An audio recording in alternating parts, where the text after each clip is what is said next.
हिंदवी स्वराज्य संस्थापक महाराष्ट्राचा आराध्य दैवत छत्रपती शिवाजी महाराजांना आजच्या या इशारा सभेच्या निमित्तानं आपल्या सर्वांच्या वतीनं विनम्र असं अभिवादन करते। भारतीय जनता पार्टीचे आमचे नेते चंद्रकांत दादा पाटील यांच्या नेतृत्वाने त्यांच्या मार्गदर्शनाखाली आजची ही सभा होतीये, ऑनलाईन सभा होतीये। ही सभा आहे कार्यकर्त्यांच्या आणि पदाधिकाऱ्यांच्या संयमाची, ही सभा आहे सभ्यतेची।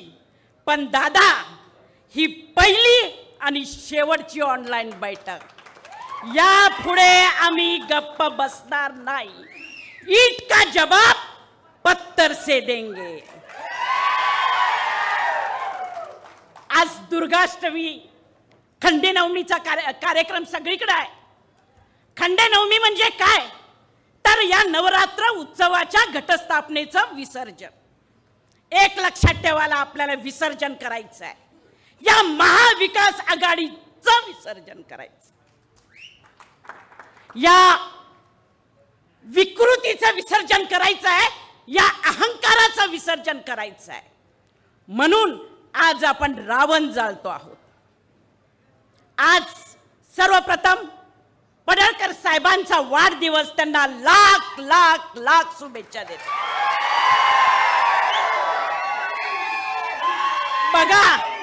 बघा तुम्हाला शुभेच्छा द्यायला, दादांनी शुभेच्छा द्यायला 40,000 लोक तुम्हाला शुभेच्छा द्यायला बसले। आणि काळजी करू नका, तुमच्या केसालाही धक्का लागणार नाही। ए भारत की नारी है, फूल नहीं चिंगारी है। ए भारत की नारी है, फूल नहीं चिंगारी है। आज दुर्गाष्टमी आहे। दुर्गेनं महिषासुराचा वध केलेला आहे, असाच वध आपल्याला या अहंकाराचा करायचा आहे। भारतीय जनता पार्टी म्हणजे काय? भारतीय जनता पार्टी म्हणजे महाराष्ट्राचा विकास। भारतीय जनता पार्टी म्हणजे जनसामान्यांचा सन्मान। भारतीय जनता पार्टी म्हणजे राजकारणातली पारदर्शकता। आता त्यांच्याकडे काही नाही राहिलंय। दीपक भाऊ, तुम्ही सांगितलंय उरली सुरली महाविकास आघाडी। मग कारण काय शोधायचं? ताकद दाखवायची आहे। मग कारण शोधलं, पडळकर साहेब आले रस्त्यावर सगळे। संग्राम भाऊ, तुम्ही म्हणाला संस्कृतीचा बचाव रॅली। संस्कृती बचाव नाही, असंस्कृत लोकांची असंस्कृत रॅली म्हणजे त्या दिवशीची महाविकास आघाडीची रॅली। मला या ठिकाणी सांगायचं आहे, कुणावर आरोप करता? देशाचे कणखर पंतप्रधान नरेंद्र मोदी यांच्या मातोश्रीवर, म्हणजे त्यांच्या मातोश्रीपर्यंत तुम्ही पोहोचताय। एआयच्या द्वारे व्हिडिओ बनवताय, राजकारणासाठी तुम्ही त्यांचा वापर करताय। आणि आम्ही असंस्कृत? कोण असंस्कृत? आता बोलत होते आपले कदम भाऊनी सांगितलं, मुख्यमंत्र्यांच्या पत्नी अमृताताई या समाजसेविका आहेत, समाज कार्य करतात। मग त्यांच्यावर टीका करायची, त्यांच्यावर शिवीगाळ करायची, त्यांना वाईट सोडत बोलायचं?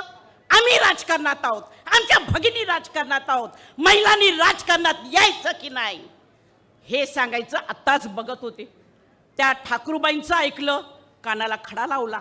आणि आमच्या त्या मोठ्या ताई काय म्हणतात? आमच्या विठ्ठलाला मटण चालतं। अरे वा, मटण चालतं? हा महाराष्ट्र वारकऱ्यांचा महाराष्ट्र आहे। 18 कोटी वारकऱ्यांचा अपमान तुम्ही केलेला आहे आणि त्यामुळं तुम्हाला माफी नाही आणि ही तुमची संस्कृती नाही। अनेक क्लिपा बघत होते। मग मला या ठिकाणी सांगायचं आहे, कोण असंस्कृत आणि कोण संस्कृत? महाराष्ट्राच्या पाठीमध्ये खंजीर खुपसून या महाराष्ट्रामध्ये राजकीय संस्कृतीचं दर्शन घडवणारे तुमचे नेते आहेत। कितीतरी उदाहरण देऊ शकतो, पण या ठिकाणी मला एवढंच सांगायचं आहे, कुणाच्या आईवर, कुणाच्या बहिणीवर कोणीही जाता कामा नये। राजकारणात आपण सर्व पक्ष एकत्र आहोत. विरोधाला विरोध चालतो, परंतु विरोधाला विरोध म्हणून विरोध करायचा नाही. तर या ठिकाणी महिलांचा सन्मान हा राखला गेला पाहिजे, तो सर्व पक्षांनी राखला गेला पाहिजे. आमचा पक्ष देखील राखेल, तुम्हीही राखा. विरोधाला विरोध करा, कामाविरुद्ध बोला, परंतु कुणाच्या महिलांच्या, कुणाच्या आईच्या वर शिवीगाळ कराल तिथपर्यंत पोचाल तर याद राखा. एवढा इशारा देऊन माझे 2 शब्द संपवते. जय हिंद, जय महाराष्ट्र.